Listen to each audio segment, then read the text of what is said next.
Hey guys, it's Brandon. I'm going to be demonstrating a really cool exercise you can do to kind of help you be more inventive and creative and interesting with your poses. Before we jump into that, I want to tell you about a couple of really important things. So many of you are probably going to know that this September 26th is the release of Green Monk Blood of the Martyrs. I'm doing a lot to try to promote that and get people kind of pumped about it.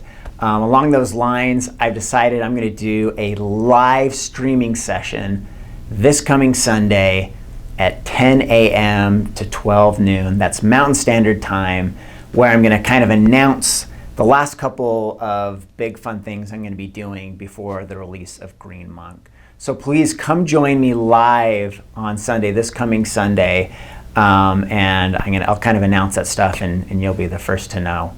So along those lines, if you haven't already pre-ordered, the link for the pre-order is in the description below. Please check that out. The one last thing I want to mention is many of you have expressed some curiosity in the stuff that I read.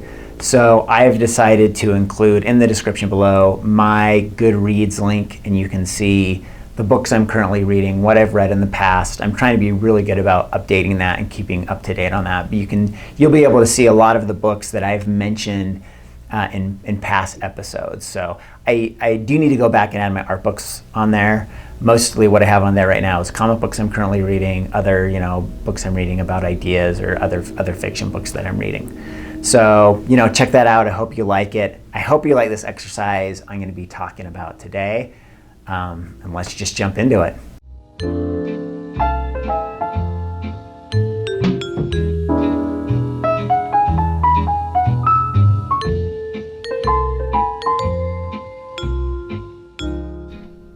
All right, hey everybody. Today we are going to be trying something new here.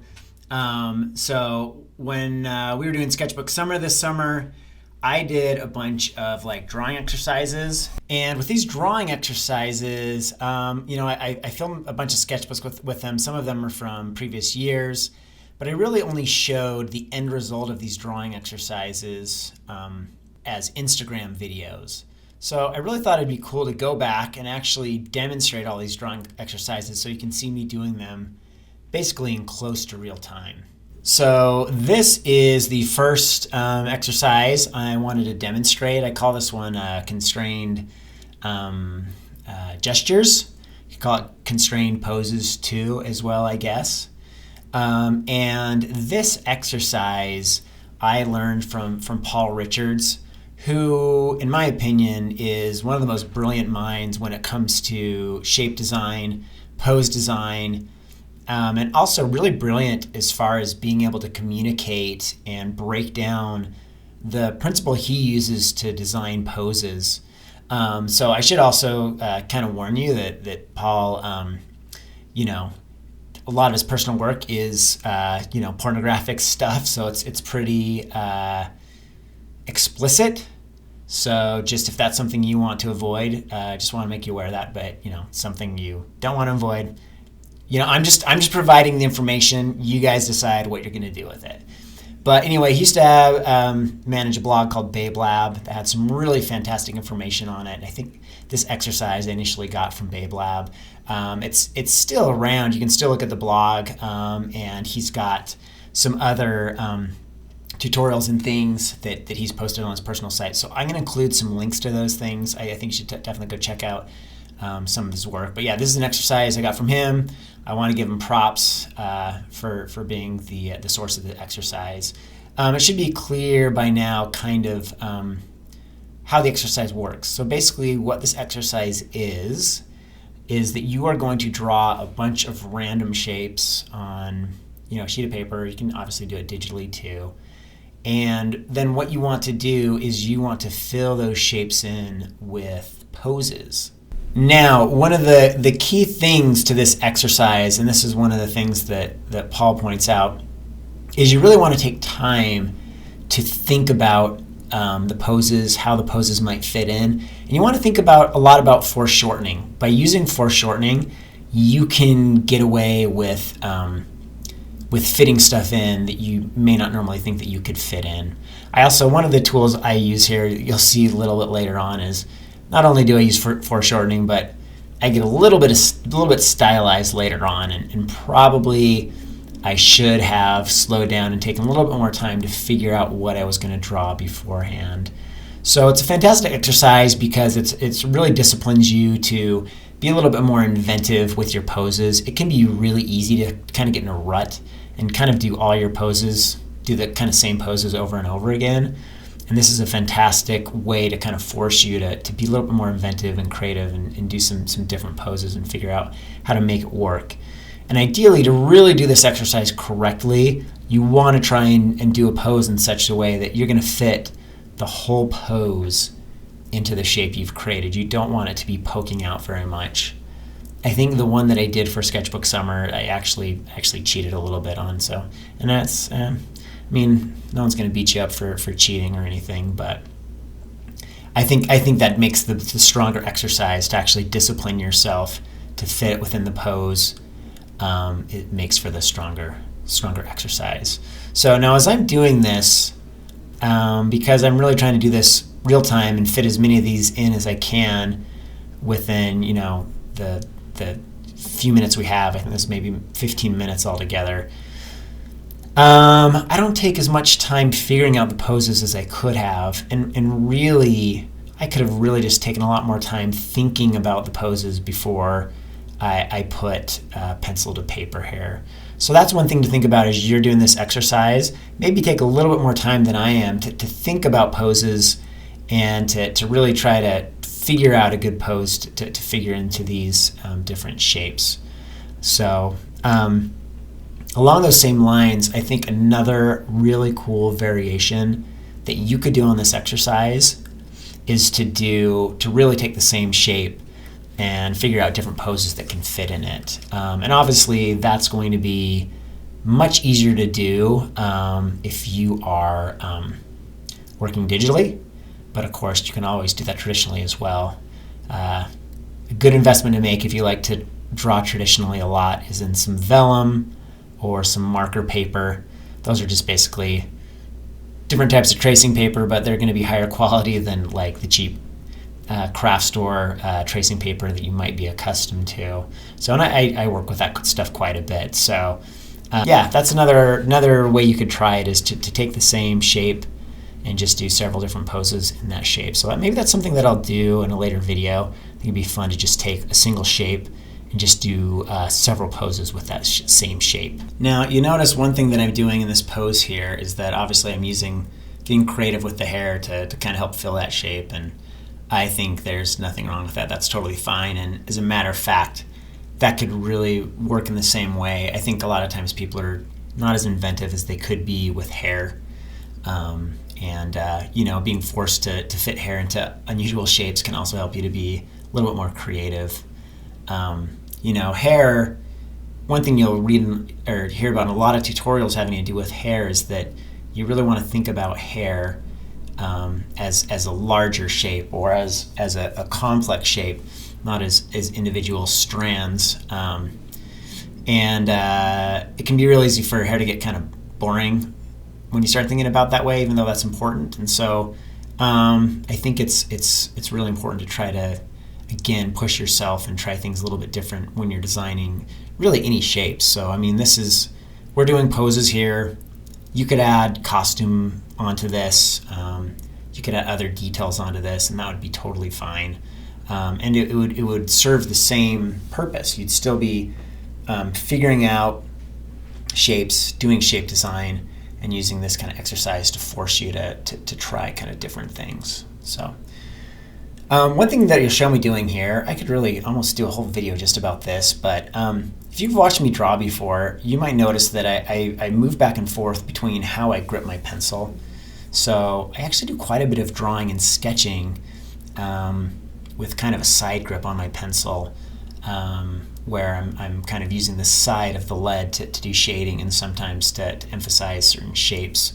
That's something I really learned from doing figure drawing. When I initially learned figure drawing, I used New Pastel. In New Pastel, you really draw with the side of the New Pastel. You don't really draw like a pencil. So here's me using kind of like a standard pencil grip right now to sketch in this pose right here.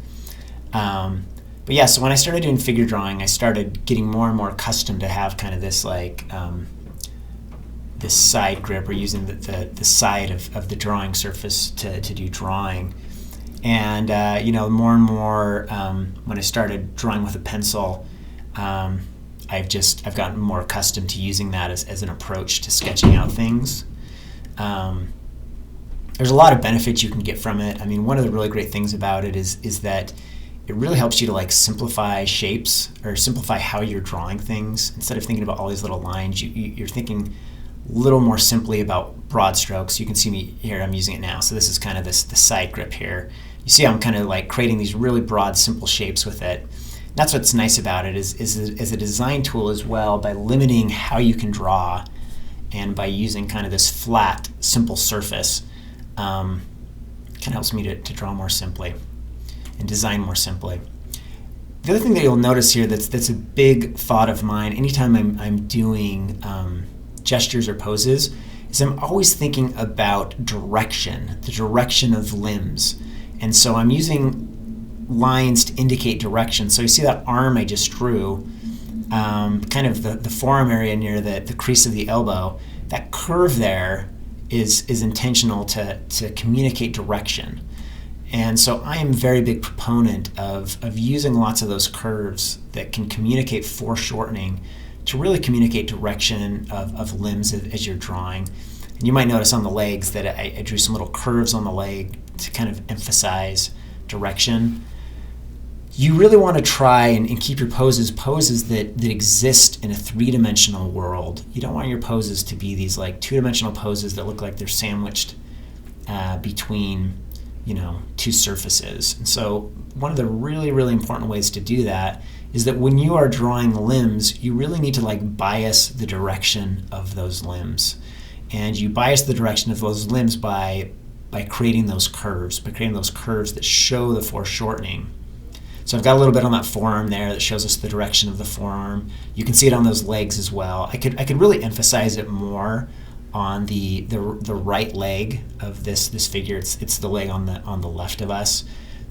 So by this time, I feel like I'm starting to warm up with the process. I was a little bit more rigid before, and I think by that pose I was feeling a little looser. And that's one thing I've definitely found, is that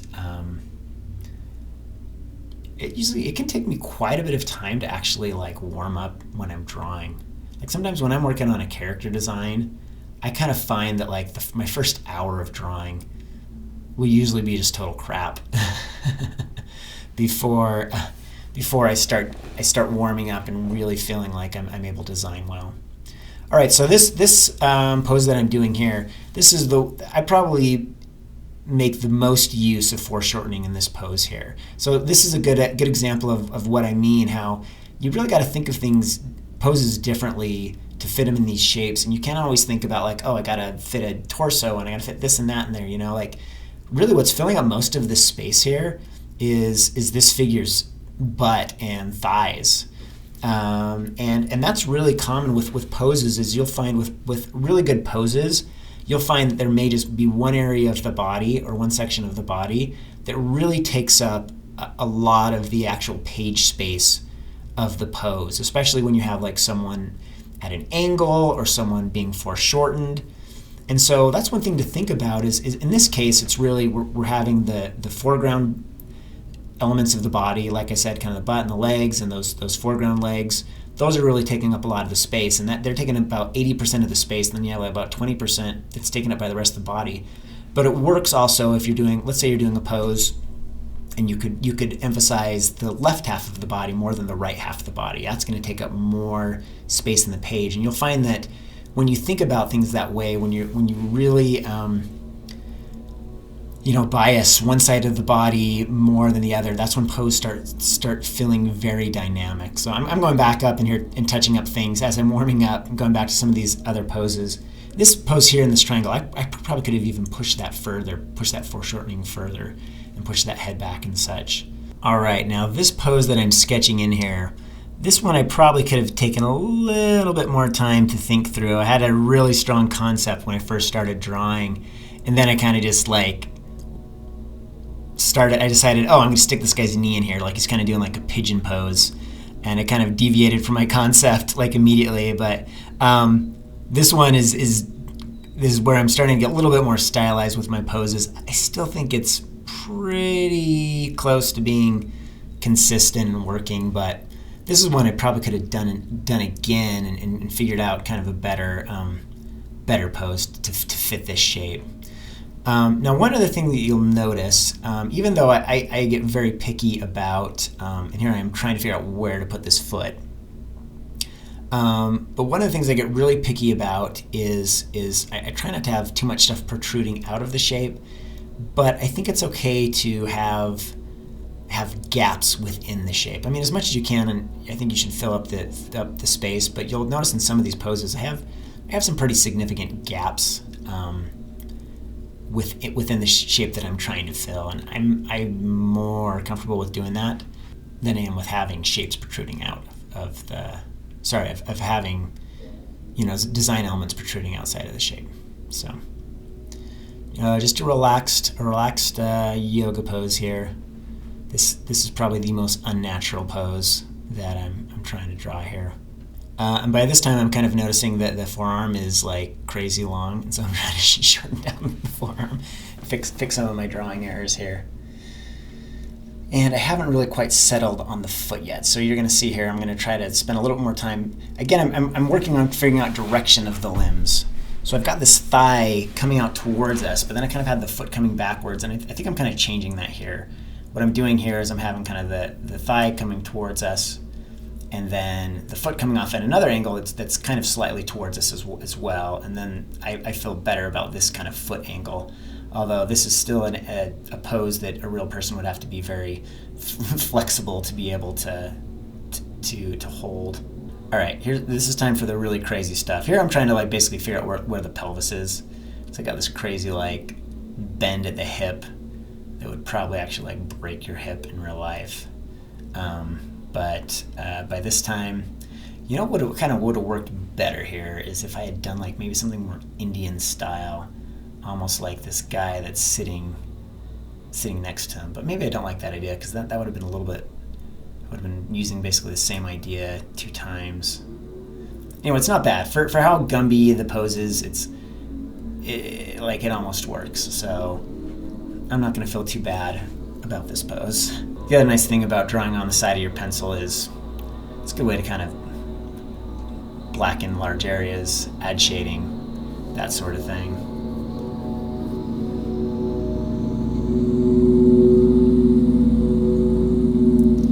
Geez, and I don't know what it is lately, but I really need to find out the schedule of the landscapers, because I swear I'm always recording audio whenever we've got landscapers coming out and mowing the lawn. So I apologize about that. At least I don't have a dog in the room this time. The video before I had a dog flipping out, and they had landscaping going on. All right, so with this last pose, I'm going to definitely get pretty inventive again. So you'll kind of see what I decided to do here. And this one is probably the most stylized pose that I do. And you know what? I'm really not sure whether I think that's bad or not. It really depends on, I've said this before, and I think this is true, that really the rules of the game really affect the results that you get at the end of the day. And that's definitely the case with something like Sketchbook Summer, where because you're creating these rules of having to fill a sketchbook so fast, it really changes the type of work that you do. And I think if you were looking for that specific result in your work, if you're looking for speed in your work, then Sketchbook Summer can be a really good match for that. Of course, if you're trying to really study things more closely and more carefully, it may not be a good match. But the rules of the game affect the results, and in this case, you can decide whether or not you want to stay anatomically accurate, or you want to be okay with being a little bit more stylized with the anatomy. And you're going to get different results. I think if you're really disciplined with focusing on trying to keep realistic anatomy, I think you're going to be more inventive with your poses. I think in this case, where I'm allowing myself to be a little more flexible with anatomy and proportion, I think it still lends itself well to inventive design. Like purely design-wise, I think this is kind of interesting what I figured out here, even if it's not proportionally accurate.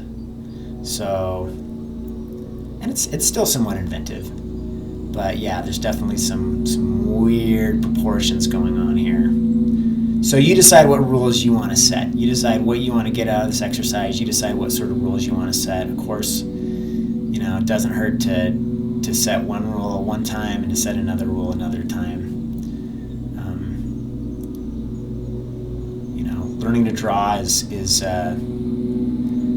really like learning a whole host of different type of skill sets, and it's okay to practice one set of skills one day and one set of skills the other day. Right now, what I'm not seeing myself do here, what I'm waiting to see is if I really should be biasing these limbs in one direction or the other. I may not end up doing that, but I really haven't done anything to indicate, especially those legs, what direction those legs are going in. So we'll see if I end up doing that. If I don't, they still kind of suggest direction a little bit by how they overlap. So maybe I'm okay with that. Aha, I finally do it. Okay, I'm suggesting direction. I can't draw limbs without having to suggest what direction they're pointing in. So now we know what direction they're pointing in. Okay, and there are all the finished poses. I went back through and kind of tightened some things up again, and hey, I improved the focus a little bit, so hopefully they come across a little bit better.